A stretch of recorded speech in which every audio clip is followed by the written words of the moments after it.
ಇವ್ರು ಇರ್ತಾರೆ ಅಖಿಲೇಶ್ ಅಂತ FDH ನಿಮ್ ಮಧ್ಯ 4 ಜನ 5 ಜನ ಬಂದಾಗ ಹೋಗಿ ಒಂದಿನ 2 ದಿನ ಅವ್ರು ಹುಡಿಕೊಂಡ್ ಹೋದಾಗ ಮಾಡಕ್ಕಾಗಲ್ಲ ಅವರು. ನಿಮ್ದು ಮಾಹಿತಿನೇ ಇರಲ್ವಲ್ಲ ಕರೆಕ್ಟ್ ಆಗಿ. 8 OTP ಬರ್ತವೆ ಅಂದ್ರೆ ಲೆಕ್ಕ ಹಾಕೊಳ್ಳಿ ಅಲ್ಲಿಗೆ.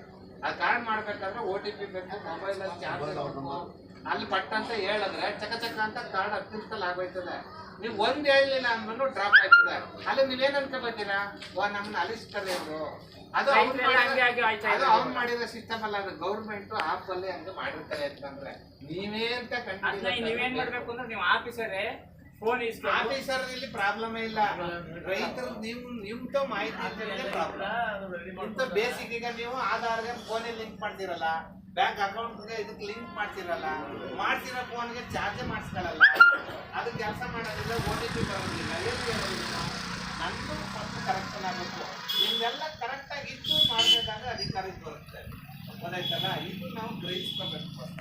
ಹಾಗಾಗಿ ಈ ಜನಾಂಗ ಎಷ್ಟು ಜನಾಂಗ ಪಾಳ್ಯದಲ್ಲಿ 60% ಇರೋದ್ರಿಂದ ಈ ಥರ ಏನೇ ಸೆಂಟ್ರಲ್ ಗೌರ್ಮೆಂಟ್ ಆಗಲಿ ಸ್ಟೇಟ್ ಗೌರ್ಮೆಂಟ್ ಆಗಲಿ ಸ್ಕೀಮ್ದು ಆಯಾ ಇಲಾಖೆಗೆ ಸಂಬಂಧಪಟ್ಟಾಗೆ ಅನುಕೂಲಗಳು ಏನು ಸಿಕ್ಕಿಲ್ಲ ಅನ್ನೋದ್ರ ಬಗ್ಗೆನೇ ಈ ಕಾರ್ಯಕ್ರಮಗಳು ಮಾಡೋದು.